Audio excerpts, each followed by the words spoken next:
Welcome to Trillions. I'm Joel Weber. And I'm Eric Balchunas.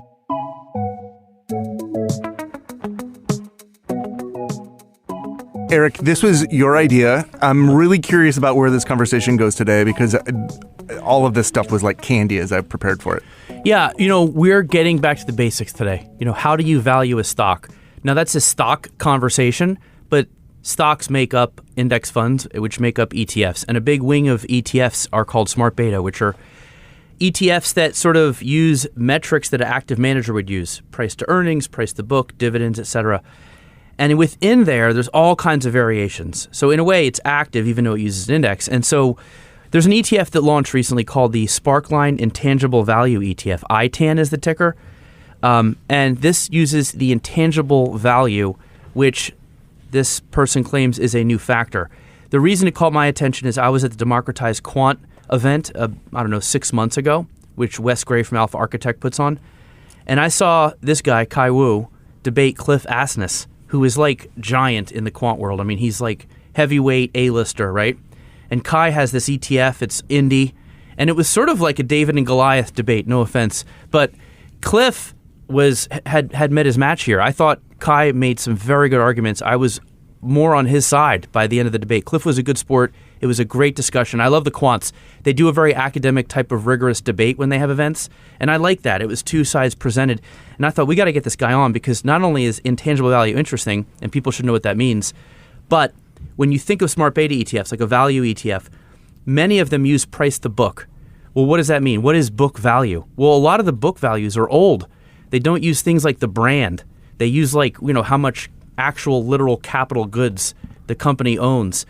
And so they don't use real estate. So there's this huge debate in the quant world on how to actually define price to book. And that is a major pillar of how you define value. So if you're shopping for a value ETF or a value manager, this stuff is important to know. Joining us, Kai Wu, who's the founder, chief investment officer of Sparkline Capital, as well as Chis Cain, who's a quant analyst at Bloomberg Intelligence. This time on Trillions, the intangibles. Kai, Chris, welcome to Trillions. Thanks for having me. Thanks for having me. Okay, Kai, what is intangible value? So an intangible asset is, as Eric was saying, anything that's not your kind of factories, your cash, your property. It's at Sparkline, we have 4 pillars of intangibles. We talk about intellectual property, brand equity, human capital, and network effects. So again, IP, human capital, brand, network effects. And these assets are becoming more and more important for companies today. Why is value investing not capturing this? So when you think about value investing, it was really popularized in the 1930s with Ben Graham's security analysis book. And you go back to the 30s, right? The economy was fully industrial. The big companies were railroads and textile mills. And as a result, these sorts of intangibles didn't really matter too much. But today, the biggest companies are, Apple, Facebook, firms for whom their book value is not actually required to produce earnings. And so, think about, Apple, for example, right? It's their brand, it's the network effects around the iPhone, iOS ecosystem. It's the human capital and IP around, their internal processors and such that allow them to earn such fat profit margins. Why hadn't this been captured in an ETF until yours? I don't know. There have been attempts to kind of capture some of the intangible assets using accounting-based metrics. So one of the weird anomalies within the way accounting works, like GAAP accounting, is that they allow for the capitalization of physical capex, but not intangible assets. Right. So there have been attempts to reverse that by saying, all right, you're going to spend $100 million building a factory, that gets capitalized. You're going to spend $100 million doing R&D to develop a patent, that gets capitalized. And in doing so, you can kind of create a more holistic version of book value that's a little bit better. But what we found here at Sparkline is that that only takes you so far. Because again, like the link between the money you put into R&D and what you get out is super wide. So what we like to do here is to focus instead on the actual products, the actual outputs. What patents do you actually get? How strong is the brand you actually build through your advertising efforts? And I think that's kind of a novel and unique approach that really only became available with the advent of unstructured data and natural language processing, which we'll get into in a bit. So is your fund? It isn't a value ETF that actually just uses tweaks this one part. It's more of let's go after the companies with the highest intangible value. again, that's different than let's do a traditional value ETF, but let's correct how we define price to book. Right? Yours is let's go after these stocks that are high in intangible value, right? Yeah, and I think one important thing to mention is that it's not like we're going to go after the companies with simply the most total overall innovative patents, let's say, because then that would just map to large cap names, right? What we care about is how much as a shareholder you get per dollar invested, right? So it's very similar to like a dividend yield or like an earnings yield. So for each dollar invest, how many PhDs do I get as an investor? How many Twitter followers do I get? And so these are kind of proxies for intangible assets. But again, the key just being that they're price based, very similar to price to book, but using kind of a more expansive set of variables. And let's bring in Chis Cain here, because Chris spends all day looking at this quantitative data. He has built indices.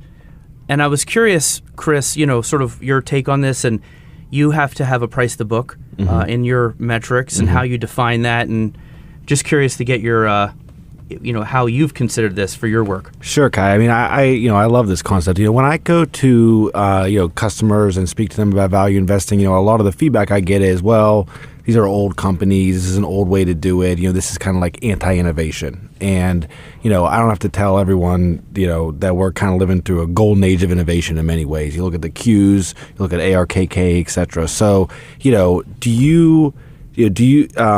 what really always held me back from those type of funds is like they're anti-factor, right? They're very high vol, they're very expensive. So do you view, your fund more like a value tilt, or an innovation tilt, but without those like bad factor weightings? Yeah, I think that's a very fair way of characterizing the strategy, right? It's in an innovation fund without the kind of baggage, where as an investor, you don't have to sacrifice your value exposure or your quality exposure by going into it.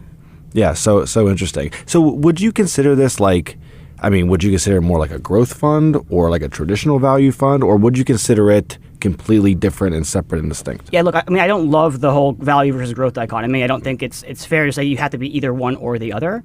Warren Buffett has talked about this as well as, this kind of being a false construction. The way I would think about it is a traditional value ETF, right? What are they trying to do? They're trying to look for stocks with low price to book ratios. In other words, book value is a proxy for tangible capital. So they're going to look within the tangible economy, the old economy, as you point out, industrials, banks, energy materials, and find the cheapest names, which is a totally valid thing to do. But, obviously, as we move forward in time with innovation, AI, et cetera, this is becoming a vanishingly small part of the stock market. So what we're trying to do with the intangible value ETF is the same exact thing. We're looking for cheap stocks, but relative not to tangible, but intangible capital, which ends up mapping to consumer brands, to tech platforms, life sciences companies, and services businesses. So it's kind of the same concept, but applied to the other half, so to speak, of the stock market.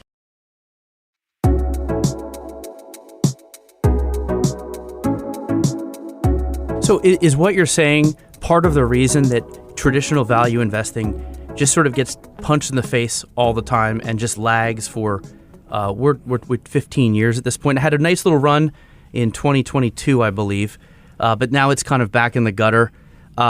Is that why traditional value doesn't ever seem to have like a true regime takeover? And at the same time, every time you think something's coming back, like small caps or international, the Qs just wakes up and says, I'm going to run over you again. And just run away and with again, like Marshall Lynch, when he was talking about running people over, he's like, I'm going to smash you in the mouth again and again and again and again. And then I'm going to run over you. And then, he just talking about how he scores touchdowns. Anyway. Beast mode. The Qs is in constant beast mode. It's beast mode. But is intangible value the reason that phenomenon exists again and again? Yeah, we've actually done some analysis on both the Qs and on ARKK. And what we did was we said, let's look at a factor-based framework. Right? Think about the Fama-French model, which is, there's the market, there's small cap, there's value, so on and so forth. And we added a sixth factor, which is the intangible value factor. And we looked at the holdings of both of these funds and then decompose the returns. Say, can we retrospectively explain its performance by allocating to the six factors and then idiosyncratic risk, their alpha, right? And what was quite interesting was both of these funds actually had a very positive loading on intangible value. And in fact, a lot of their outperformance relative to the S&P 500, the traditional stock market, has been due to this, this exposure to innovative companies. That being said, there's also a lot of like volatility around that, as you point out, Chris, due to, say, exposure to cheap price to book stocks, which did really well and then did really poorly, and kind of cycles in these really wide gyrations. And also, especially in the case of the ARKK, the exposure to kind of earlier stage unprofitable tech companies has been, kind of a negative contributor to their returns, just given that quality as a factor has just done so well the past 2 decades. I'm curious where the idea for ITAN came from. Did you have the idea for the ETF, or did you see a company and were like, that is the poster child for intangible value, I'm going to build a product around it? Well, kind of both, right? I mean, you look at the stock market, you look at companies like, McDonald's or Coca-Cola, for whom brands are obviously critical, Apple, Google, right? And it just kind of makes sense that these are the things that should matter today. And it's shocking that, the quantitative metrics that we've used for many, many years have not really evolved to do that. I used to work for GMO, for Jeremy Grantham, who was a pioneer in developing a lot of systematic value strategies in the 70s and 80s. And so I've always been thinking about this problem. And, we're talking on an ETF podcast. Value ETFs are like a multi-$100 billion, if not $1 trillion category if you expand that to also include active managers following value strategies. So this is like a huge question, and one which I feel like up until now, just hasn't really been kind of satisfactorily like addressed. We need more research, more work to understand the valuation of these names. And what problem did you have to solve in order to make this thing a reality? Well, this goes back to your question about like timing, like why now? The big problem is that accounting statements don't really contain enough insight into intangible assets. And so you really need to go to unstructured data or alternative data. Right, we're lucky that we live in an era now where there's just been exponential growth in big data. We have everything from, we use LinkedIn, Glassdoor, job postings, patents, trademarks, all this information, obviously just by first principles contains insight into intangible value. The challenge being that like the information is kind of locked in there because you can't, as a quant, just take like a linear regression, run it over like a 20,000 word document and get anything meaningful out. It's all just noise. And so that's why the advent of the transformer, natural language processing, we were actually talking about this in 2020. We wrote a paper saying, the killer app of AI within investing is the natural processing NLP toolkit, which allows us to take unstructured data and kind of create structured factors, which can then be used as inputs into traditional valuation models.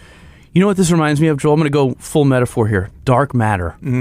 It's out there. You just can't see it. And it kind of explains some things. Most of the universe is comprised of it. Yes. Yeah. This is why the Qs are the Qs. It's this dark matter of intangible value because I'm looking at the holdings here. Amazon, Meta, Google, Cisco, Intel.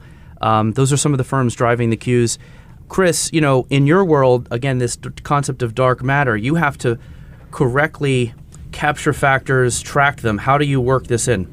So I read the white paper and a big fan. I do view this as a different type of factor. I don't think as you did with your 6-factor model, I don't think you throw out per se traditional value, as you showed in the paper. The correlation between traditional value and tangible value is pretty low. If I remember, actually, the correlation was higher to quality with intangible value. That's so, to me, that's a value add. I think it's. The economy has changed. I mean, no one would say not, right? I mean, it's not plants anymore. It's not those tangible things. So this is very logical. I view it as a separate factor, at least somewhat, and it can certainly add value to a multi-factor process. Yeah, but why not just forget traditional value? Like, why even use old price to book? Why isn't the quant world much more adjusting things for this? Because it does explain so much, and it just seems like if you're doing value investing using price to book, it's like using like a rotary phone or something. I don't understand. Like, why isn't this a bigger deal? That's a good question, and I ask myself that each day. But look, we're all as researchers kind of building on the edifice of what's come before us. And Fama French in the mid '90s and Jeremy beforehand, popularized this idea of this book to market factor, which is important. It's not that it doesn't matter, right? To take the converse, 2 companies with a lot of IP, but one has a huge real estate portfolio and a huge cash hoard, and the other doesn't. Of course, that company should be worth more than the other one. So you don't want to not use this. It's just that we can maybe do better by adding additional dimensions of risk and dimensions of corporate performance to our kind of MULO of factors. When you think about this and what you've created, is your model just the model and it finds the companies and then you just rebalance quarterly like a smart beta fund, or are you putting a little bit of finger on the scale? No finger on the scale. So, I mean, my involvement's only as a researcher, kind of setting up the parameters of the model, figuring out what data sets to look at and how to build the machine learning infrastructure. But it's all systematic. It's all data driven, right? Every day, new information comes in about employee turnover, about cultures, corporate culture increasing, decreasing, scandals in the media, right? All the good stuff, new patents, new trademarks, and that kind of feeds into the models, and it automatically adjusts the relative rankings of stocks. And how big of a universe are you able to comb through right now, and where do you want to get to? Well, we'll start with where I want to get to. I've actually just been working on a super interesting project, expanding the universe of stocks to global. Yeah. So, effectively, MSCI All Country World, IMI, so like the 9,000 stocks or so. Right now, when in terms of launching products, the ITAN ETF is focused on the top 1,000 largest U.S. stocks, so U.S. large and mid-cap stocks. But obviously, there's no kind of technological reason why that was the case. We just wanted to start with a product that most people could kind of get their heads around. One thing I wanted to ask you, is more kind of like the methodology of intangible value. You don't have to share secret sauce here or anything, but or feel free to. So. Or if you want to, yeah. What's probably in the prospectus, right? We won't stop you. But you mentioned that you use alternative data. I'm guessing it's higher frequency data, NLP techniques to put some context around it. So, do you need to use alternative data? Could you substitute more traditional like balance sheet data or financial statement data for that? How far would you get if you did do that, or is the really the value add the NLP and the alternative data? So we use both traditional accounting based information and alternative data, and we actually I can give you a very clear answer. So if you look at like the performance historically of say the MSCI value index, right? Relatively the market's been pretty bad. As you point out, the past 15 years. If instead you say, well, let's now allow the capitalization of intangible investment. So R&D, as you kind of invest R&D, you build up a balance sheet asset for that, and then you depreciate it over time. Same for sales and marketing expenditures. Well, you get a line that's a little bit less bad, but still no panacea, right? It still goes down.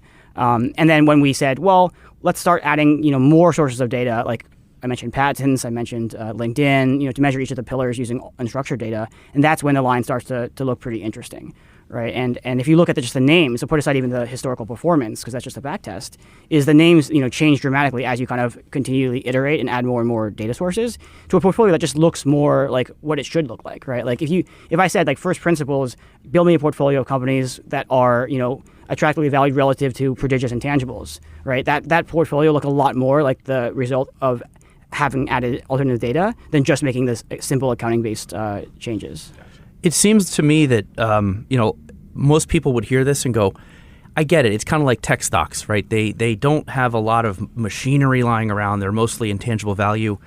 But there are some companies here that aren't tech, right? So let's just go over how these are intangible value. Wells Fargo and General Electric. Those almost seem more traditional value. Right. Well, I mean, GE in particular, it's mainly the brand that's kind of carrying that company. Wells Fargo, like many banks, has obviously a large balance sheet, but for them, it's probably going to be human capital. That is its main contributor. And I've actually done this work. It's kind of quite interesting because even if you look at the website for ITAN, we do this analysis where we do a balance sheet data composition. So we take all the stocks in the portfolio and assign it to a single pillar. So, for example, like a clear example would be like Nike or maybe Harley Davidson would be clearly in brand, right? Then you have like Pfizer or like AMD clearly in IP, and then Goldman might be in human capital, right? And when you do that, the balance sheet is yes, IP, that pillar ends up being about 40%, but it's closely followed by human capital, brand, and then tangible being the least important. So it is a kind of relatively diversified portfolio across a variety of different pillars. Okay, so if we've got your model and it's this heat-seeking missile to find intangible value out there, how do you weight this in a portfolio? How do you look at Wells Fargo or GE and go like, we're gonna, what's the exposure to them? Wells Fargo has a 1.5% weight and GE is a 1%, but Apple's a 4%. Yeah, or Amazon or Meta. Like, how, if your robot gets to do what it does, like, how do you decide who gets what percentage? Yeah, look, it's... And how much does it change over time? So the methodology is consistent through time. That does not change. Currently, what we're doing is there's always a trade-off in the quant world, as you know, Chris, which is you have too few stocks, and it ends up becoming like all driven by idiosyncratic risk. Oh, you haven't owned Twitter, and then Elon texts something weird out, and then you're done, right? Like, so you want to have a certain amount of diversification to protect against that, but you don't want to be too many stocks. If you have 1,000 out of 1,000 stocks, it's basically just the index fund at that point, right? So for us, we pick 150 as our cutoff. So it's like, trying to strike a balance between being, concentrated enough around this factor, but also having diversification on the name sense. And then in terms of the weighting amongst those stocks, there's kind of two things that drive that. So the first is just the score, right? Higher scores get more weight. That's obvious. The second thing we do, though, is this modified market cap weighting, right? And again, this is to deal with a trade-off. So imagine I were to create a, market cap weighted version of the strategy. Just say, all right, well, like Apple has 10x the market cap of stock, 2, so therefore it gets 10x the weight. Well, then you end up with like very little breadth because, especially these mega caps have become so large in indices, you don't have much ability to kind of over and underweight. On the other hand, if you do equal weight instead, you end up creating this huge bias towards the size factor, right? Where like, yes, you have a lot of active share, but it's all just kind of like junk food, right? It's all just like, oh, I just have small cap. And so, for better or worse, your clients are going to judge you against the S&P. And if, as it has played out the past 2 years, right, equal-weighted RSP, for example, has underperformed SPY, you're going to look really bad. So we ended up doing this middle ground where we basically half market cap weight the stocks so that we can kind of like thread the needle between these two challenges. Okay, so obviously there's a product in the 150, but if you have this data, there's the other side of the spectrum with the companies that aren't doing so good at this. Have you thought about building a product that combines the two? Yeah, look, I mean, we've looked at short side as well, right? And if you look at so we're looking at the top 15% and you short the bottom 15%, that actually works well, right? Historically in backtest, the short side, these things do underperform, right? So in theory, there's a product around that. Of course, like if we're in the ETF space, it's a little challenging to do long short, especially on single names because it's transparent and people can kind of pick you off. So that hasn't been our starting point. But I come from an institutional world where I used to run large hedge funds, and so that's totally like a product that could be available to the right client. But as it turns out, most of our investor base, they like the beta, they like being long stock because stocks go up over time. Yeah, this is really fascinating. This idea of how to make a factor strategy because the academics do long short because you're trying to isolate the factor. But when you do long short, you get a lot of offsetting. So your volatility goes down. So it's a nice, easy ride. But it never has like a shiny object moment. It never has like breakout performance. This is the problem with the Jim Cramer ETF. It goes long short. And in the advisor world, I think, unlike institutions, they need a little shiny object moment. And Chris, you deal with this all the time. You do make long short indices. But clearly, when you're actually trying to package some of what you do into an ETF, marketplace decisions have to be made. Sure. Yeah. I mean, Kai, when you do long only, obviously you have that equity beta. And I think a lot of advisors, want that equity beta. To me, with long short, your real value add there is lower correlation, significantly lower correlation to traditional stocks and bonds. So if you're a traditional investor that has that already, I think that's really where long short shines. But long only factor investing is certainly, a good approach as well.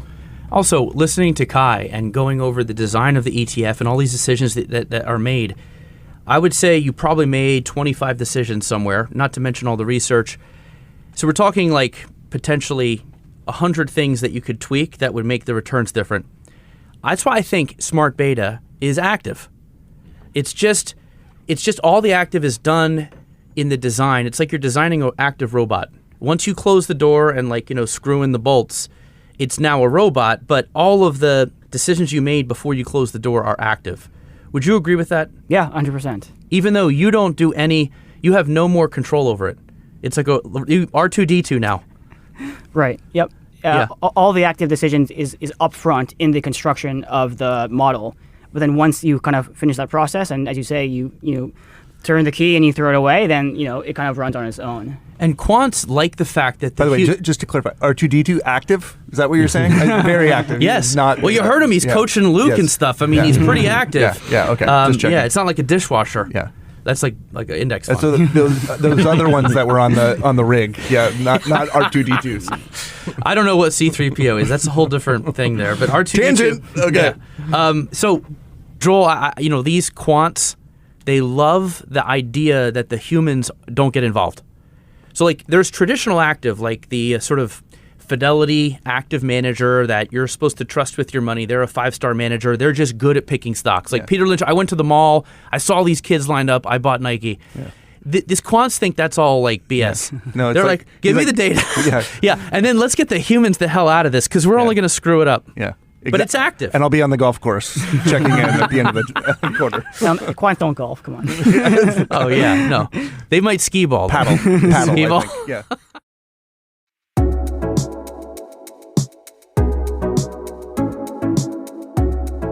I'm curious, Kai, just about performance because you launched in 2021. You're below share price is below then.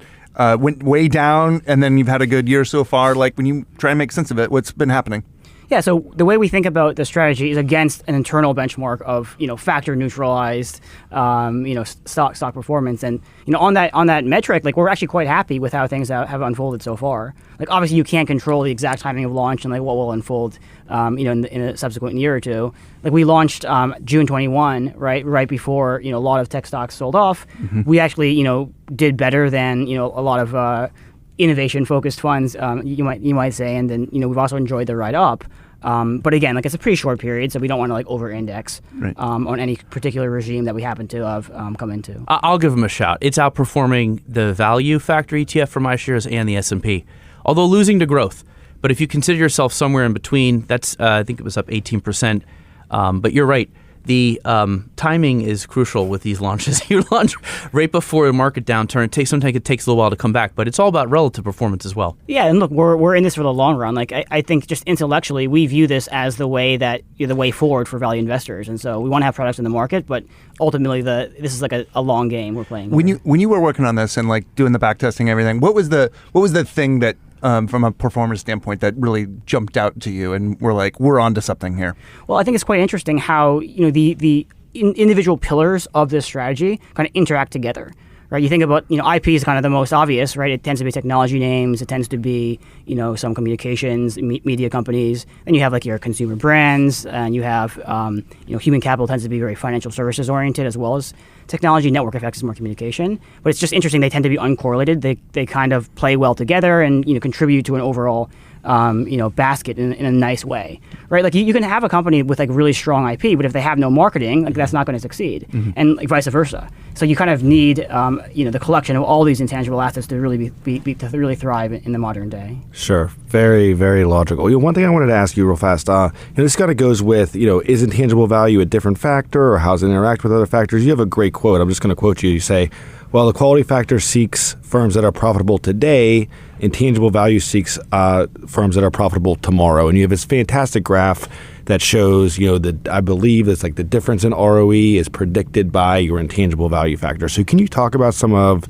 like the interactions there and how that relationship is possible? Yeah. So if you step back, like what is quality today? It's what is the modern moat? It's an intangible asset. Like why can Novo Nordisk charge so much money for Wegovy? Right? It's because they have a patent. Why can Hermes or LVMH charge so much for their handbags? Because they have these really strong like brands that they built. But how do you actually get those things? They don't come for free. You have to invest upfront in eventually getting those assets. So, what is profitability, what is quality is looking for companies with those moats today, right? But oftentimes the problem being that those things are already priced by the market because it's pretty obvious. Whereas what's interesting about intangible value is, we're looking for names that are kind of making the investments today in advertising or in R&D that will hopefully lead to that sort of moat down the line, and hence the ROE upgrade that comes in line with that. Which is quite interesting, and I was surprised to find this, that the correlation between the quality factor and the intangible value factor are also zero. So it's not just with traditional value and intangible value, it's also intangible value with quality.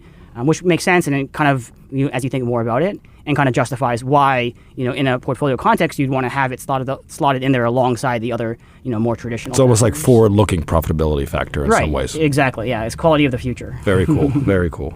Okay, so in the intro, Eric teased that you had this conversation with Cliff Asness. I'm curious, what did you say that set him off? So first of all, I have a ton of respect for Cliff and for AQR. He is a legend. But basically the discussion was this, right? Which was Cliff, made the argument that the spread between the basket of stocks that are value stocks as opposed to growth stocks, so expensive price to book, or kind of a generational wides. And then as a result of that, he said, therefore, we should expect outperformance of value stocks relative to growth stocks. So it was kind of a two-phase argument. And he did a lot of really interesting robustness checks to like adjust for various factors, like excluding the Magnificent Seven, like things like that. My argument was kind of twofold. So first, I said, well, on the definition of value, right? This goes back to your dark matter point, which is, a lot of the phenomena we've seen in the world can be explained by this. By intangible assets. So, for example, the fact that the U.S. has outperformed international stocks. Well, the U.S. has invested in more intangible assets. We have the best universities. We have the best global brands. We have, so on and so forth. That kind of makes sense, right? It explains just the general absolute overvaluation of the market on traditional metrics. Well, if you don't adjust for all the investment we've made in these intangible assets, then yeah, of course, the market's always going to seem expensive. And so I basically used that line of reasoning, with some data, of course, to kind of show that, yeah, when you adjust, like I think what Cliff showed was that the spread between value and growth stocks, just headline number was like a 2 standard deviation, like really wide number.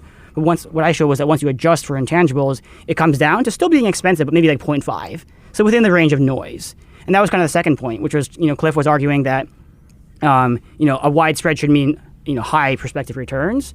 And, I actually looked at one of the papers that he wrote, Cliff and his co-authors, a few years ago, where he actually showed that, yes, at extremes it matters, but really within this middle band, it's kind of not statistically, meaningful, right? So the conclusion being that, all right, well, if it's not that wide, then, should we be really kind of pounding the table today?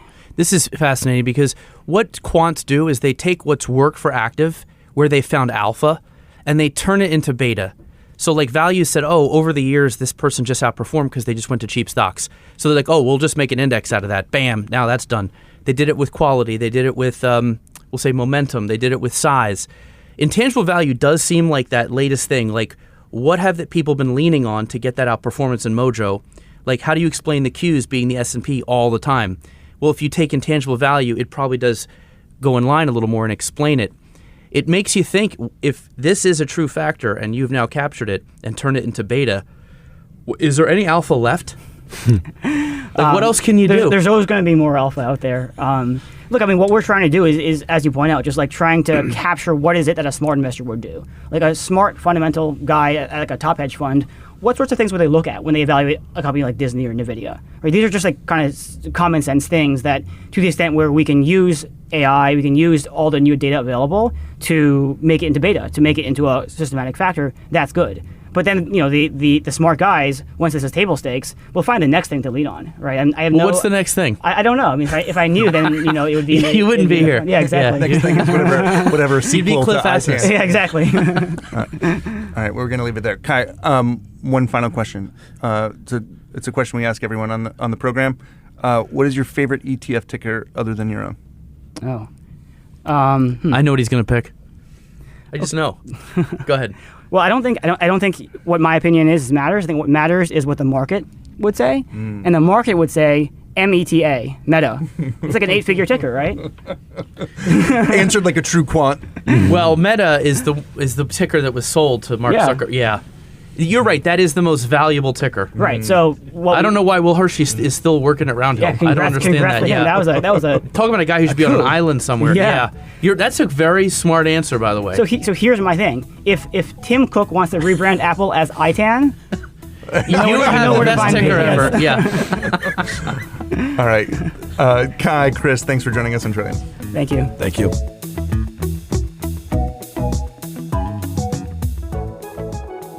Thanks for listening to Trillions. Until next time, you can find us on the Bloomberg Terminal, Bloomberg.com, Apple Podcasts, Spotify, or wherever else you like to listen. We'd love to hear from you. We're on Twitter. I'm at Joel Weber Show. He's at Eric Balchunas. This episode of Trillions was produced by Magnus Hendrickson. Bye.